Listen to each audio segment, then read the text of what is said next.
Welcome viewer.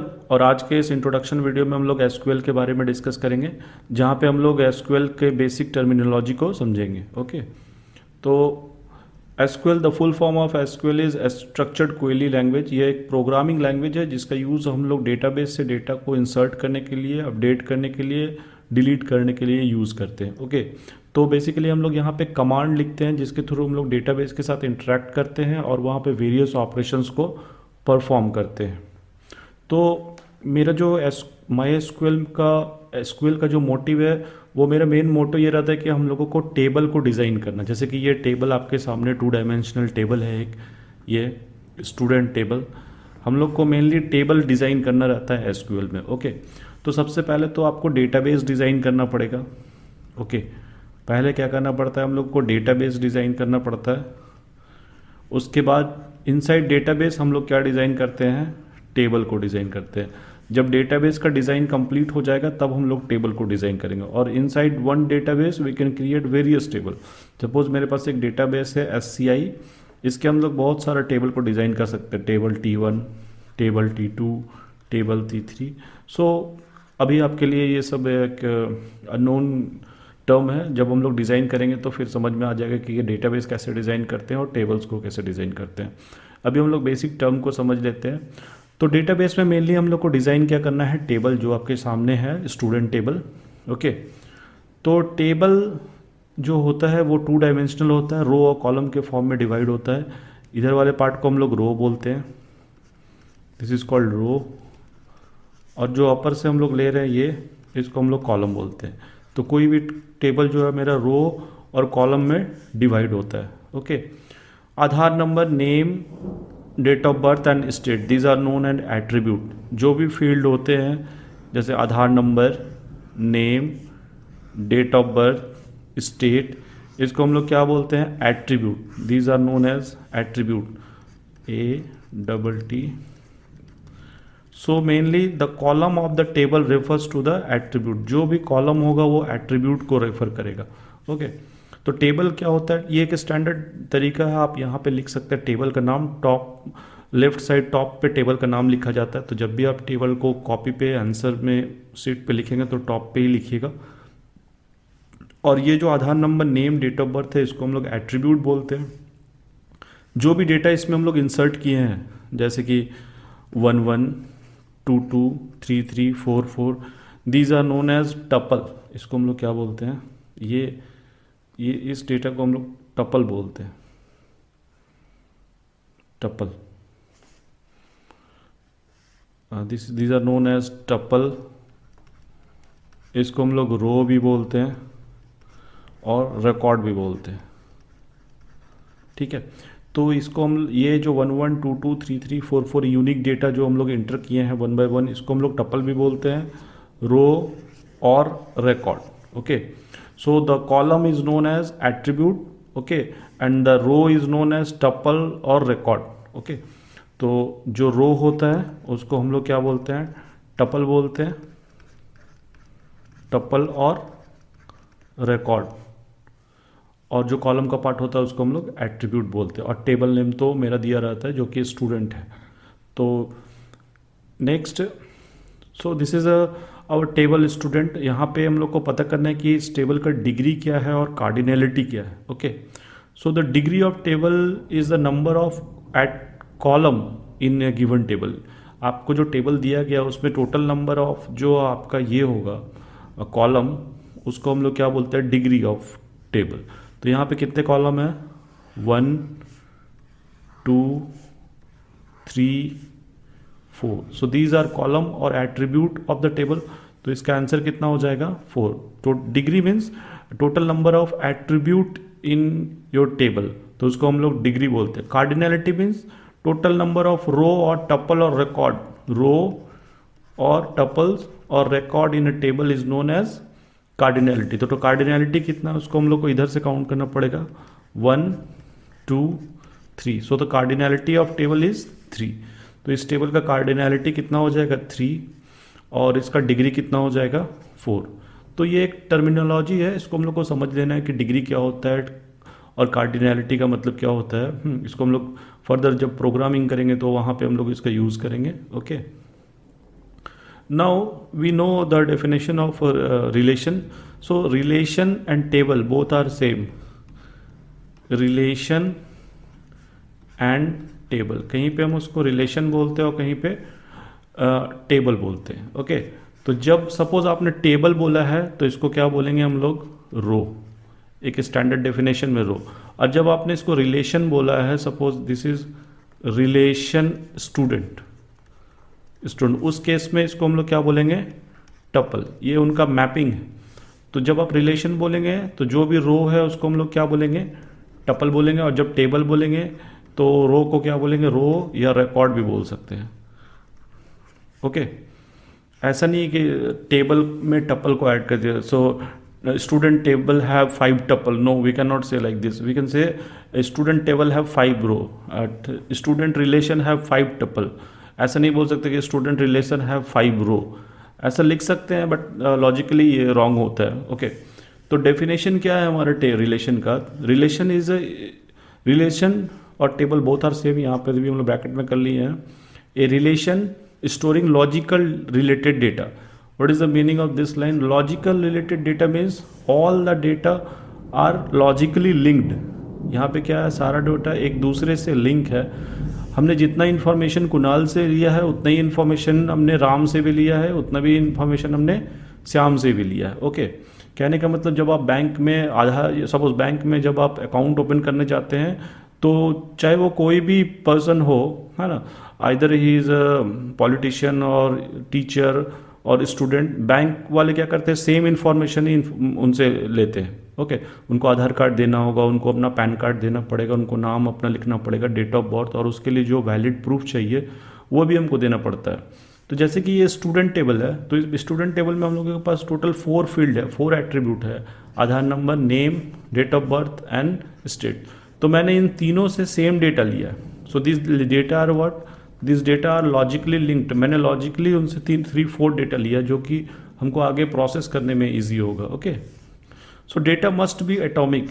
Atomic कहने का मतलब एक रो में एक ही डेटा होना चाहिए, सेम डेटा बार बार रिपीट नहीं होना चाहिए. कहने का मतलब कि हम फिर से यहाँ पे 1 1 1 1 नेम कुणाल 15 11 2000 महाराष्ट्र अगर हम फिर से इंसर्ट करते तो ये एक डुप्लीकेट एंट्री होगा, एटॉमिक एंट्री नहीं होगा. ओके, तो यहाँ पे कहने का मतलब डेटा मस्ट बी एटॉमिक. आप एक डेटा को एक ही बार इंटर कीजिए, फिर उसको हम लोग अपडेट कर सकते हैं बट फिर से री इंटर नहीं कर सकते. सपोज मैंने रॉन्गली मेंशन कर दिया स्टेट नेम महाराष्ट्र, यहाँ पे यहाँ पे राजस्थान होना चाहिए. तो अब हम लोग फिर से कुणाल के लिए न्यू एंट्री नहीं करेंगे 1 1 1 कुणाल 15 11 2000 एंड महाराष्ट्र. नो, ये फिर से एंट्री नहीं करेंगे. हम लोग क्या करेंगे? इस पे अब अपडेट करेंगे.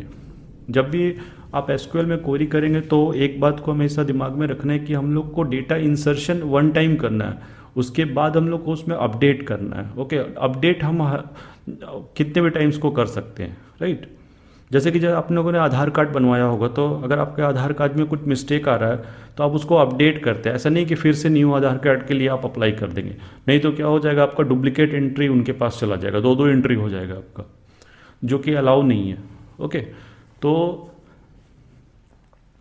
हम लोग डेटाबेस में एंट्री एक ही करते हैं और अगर कोई उसमें चेंज आता है तो उसको हम लोग अपडेट करते हैं, right? Now what is tuple? अभी तो हम लोगों ने डिस्कस किया. Row of a relation is known as tuple. जो भी रो ऑफ ए टेबल होना चाहिए यहाँ पे, ठीक है, रो ऑफ ए टेबल, क्योंकि हमने ये लॉजिकल देखा अभी. तो जो भी रो होगा उसको हम लोग क्या बोलते हैं? टपल बोलते हैं. एट्रीब्यूट किसको बोलते हैं हम लोग? एट्रीब्यूट मतलब होता है कॉलम और फील्ड. जो भी कॉलम और फील्ड होता है, जो कॉलम को हम लोग क्या बोलते हैं? एट्रीब्यूट और field. Okay, now domain, set of all possible value that an attribute में contain is called domain of an attribute. हर एट्रीब्यूट का अपना एक रेंज होता है, राइट? जैसे कि फ़ोन नंबर है तो हम 15 डिजिट का फ़ोन नंबर नहीं ले सकते हैं, उसका साइज फिक्स है 9 डिजिट 10 डिजिट का. तो जितने भी इस एट्रीब्यूट के पास डेटा है वो एक लॉजिकली है. इसके पास, इसके पीछे भी कोई हम लोगों को कोई रीज़न है कि हम लोगों ने कितना सेट किया है. ओके, तो इसको हम लोग क्या बोलते हैं? डोमेन. तो जब हम लोग प्रैक्टिकल करेंगे तो हम लोग को समझ में आ जाएगा कि डोमेन क्या बोलते हैं. फॉर डेफिनेशन हम लोग इसको याद करते हैं कि ऑल पॉसिबल वैल्यूज़ जो होता है किसी भी एट्रीब्यूट का, उसको हम लोग डोमेन करता है. सपोज मैंने नेम का साइज 10 फिक्स कर दिया है तो 10 से ज़्यादा लेटर का नेम हम लोग यहाँ स्टोर नहीं कर सकते, 10 से ज़्यादा कैरेक्टर का स्टोर नहीं कर सकते। कुणाल 5 डिजिट है, राम 3 डिजिट है, श्याम भी 5 डिजिट है। ओके, अगर हम यहाँ पे अगर हम यहाँ पे कुछ ऐसा स्टोर करना चाहें जैसे कि स्वामी विवेकानंद, तो स्वामी विवेकानंद का जो नेम है वो 10 कैरेक्टर से ज़्यादा है, वो हम लोग यहाँ स्टोर नहीं कर सकते। तो इसका मतलब हो रहा है डोमेन का रेंज उतना नहीं है। इट मीन्स डोमेन में जो भी वैल्यू होगा वो मतलब पहले से सेट किया हुआ रहेगा कि डोमेन का रेंज इतना ही होगा, इससे ज़्यादा रेंज का वैल्यू हम लोग नहीं ले सकते। तो हर कॉलम के लिए डोमेन फिक्स होता है। जैसे ये डोमेन हो गया, ये इसका डोमेन हो गया, पॉसिबल वैल्यूज़, ये इसका वैल्यू हो गया। अगर यहाँ पे आधार कार्ड में लिखा हुआ है कि न्यूमरिक वैल्यू लेना है, तो यहाँ पे जितना भी एंट्री होगा आधार कार्ड में सब न्यूमरिक ही होगा। ऐसा नहीं है कि यहाँ पे आप कैरेक्टर एंट्री कर देंगे, क्योंकि उसके डोमेन जब हम लोगों ने उसको डिज़ाइन किया था तो उस समय हम लोगों ने फिक्स कर दिया था कि आधार कार्ड न्यूमरिक होगा। तो डोमेन ऑफ आधार कार्ड क्या होगा? All the data are numeric data होगा। यहाँ पे कोई भी अल्फ़ाबेट या स्ट्रिंग हम लोग इंसर्ट नहीं कर सकते, राइट। सो डोमेन का मतलब होता है कि सेम टाइप ऑफ डेटा जो एक एट्रीब्यूट होल्ड करता है उसको हम लोग डोमेन बोलते हैं। Next, these are the data types we will use to develop MySQL query.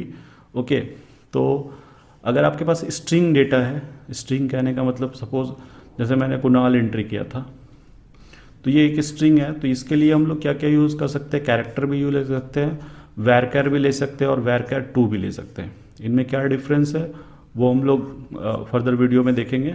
For integer data type, suppose आपको मोबाइल नंबर इंसर्ट करना है 10 डिजिट का, तो उसके लिए आप लोग क्या ले सकते हैं? हम लोग नंबर ले सकते हैं, न्यूमरिक लिख सकते हैं, इंट ले सकते हैं। और डेसिमल टाइप डेटा स्टोर करना है, सपोज 3.14 है ना, 3.9, 2.6, तो इसके लिए हम लोग क्या यूज़ करेंगे? फ्लोट और डेसिमल डेटा टाइप। डेट अगर हम लोग को स्टोर करना है, डेट ऑफ बर्थ अगर हम लोग को स्टोर करना है, डेट ऑफ ज्वाइनिंग अगर हम लोग को स्टोर करना है, तो इसके लिए हम लोग डेट डेटा टाइप का यूज़ करेंगे। ओके, नाउ हम लोगों ने फर्स्ट वीडियो में देखा था कि कैसे MySQL को हम लोग को इंस्टॉल करना है। ओके, इंस्टॉलेशन के बाद आप अपना पासवर्ड यहाँ कंफर्म करेंगे। तो मैंने अपना पासवर्ड रखा था स्मॉल में SXC और उसके बाद मैंने इंटर को प्रेस किया। इंटर प्रेस करने के बाद ये मैसेज आपके सामने अपीयर होगा। ये मैसेज अगर अपीयर हो जा रहा है तो इसका मतलब आपका इंस्टॉलेशन ठीक से हो गया है। अब MySQL पे जो हम लोग फर्स्ट कमांड लिखेंगे वो हम लोग लिखेंगे show databases, show data BASES। Next command जो हम लोग लिखेंगे यहाँ पे वो लिखेंगे शो डेटाबेसेस, जैसे हमने यहाँ लिखा है शो डेटाबेसेस। तो मैंने आपको पहले भी बताया था कि पहले हम लोग को क्या डिज़ाइन करना है? डेटाबेस। पहले आपको डिज़ाइन करना पड़ेगा डेटाबेस, और डेटाबेस के अंदर हम लोग नंबर ऑफ टेबल को डिज़ाइन कर सकते हैं। Okay, suppose student table design कर सकते हैं, एम्प्लॉय टेबल डिज़ाइन कर सकते हैं, एग्ज़ाम टेबल डिज़ाइन कर सकते हैं, स्पोर्ट टेबल डिज़ाइन कर सकते हैं। ओके, तो सबसे पहले हम लोग को डिज़ाइन क्या करना है? डेटाबेस। तो जैसे ही आपका MySQL का प्रॉम्प्ट आ जाता है, आप यहाँ पे क्या लिखेंगे? Show databases. ऐसा लिखने से क्या होगा कि प्रीवियस जितना भी डेटाबेस आपके पास बना हुआ होगा इस कंप्यूटर में वो यहाँ पे डिस्प्ले हो जाएगा। तो पहले से बाय डिफ़ॉल्ट सिस्टम MySQL और एक टेस्ट डेटा टाइप बना हुआ रहता है, टेस्ट। मैंने उसको डिलीट कर दिया है तो इसलिए यहाँ पे अपीयर नहीं हो रहा।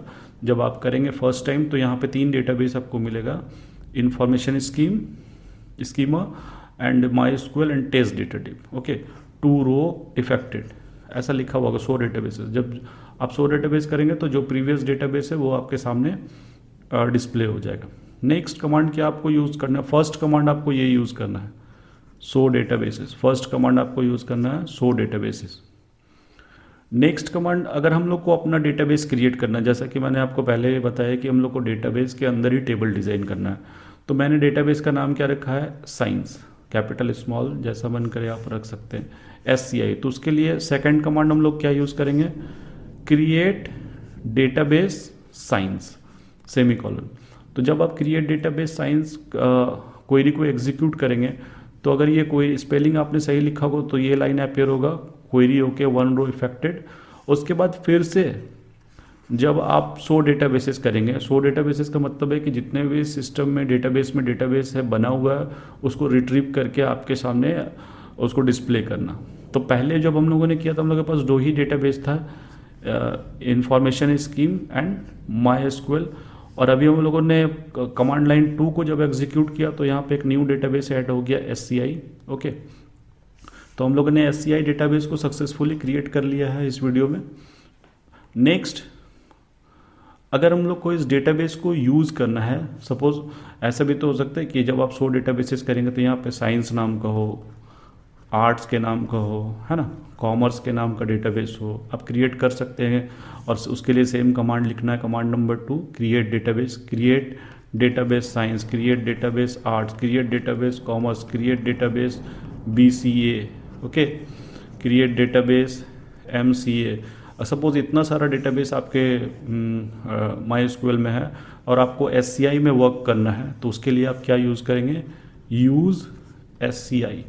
आपको SCI डेटाबेस में अगर यूज़ करना है, अगर SCI से आपको BCA में स्विच करना है तो आप क्या लिखेंगे, यूज़ BCA डेटाबेस। ओके, तो हम लोगों ने यहाँ में, हम लोगों के पास 3 डेटाबेस है फिलहाल, इंफॉर्मेशन स्कीमा, MySQL और SCI। और हम लोग को वर्क किस में करना है, SCI में, तो उसके लिए हम लोग कमांड लिखेंगे यहाँ पे यूज़ SCI सेमीकोलन।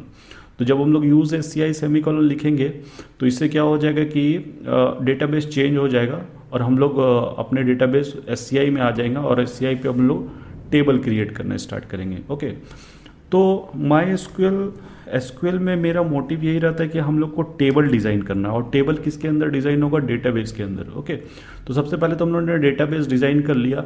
अब हम लोग इसके अंदर SCI टेबल के अंदर जितना भी चाहे उतना टेबल क्रिएट कर सकते हैं, यहाँ पे कोई रिस्ट्रिक्शन नहीं है।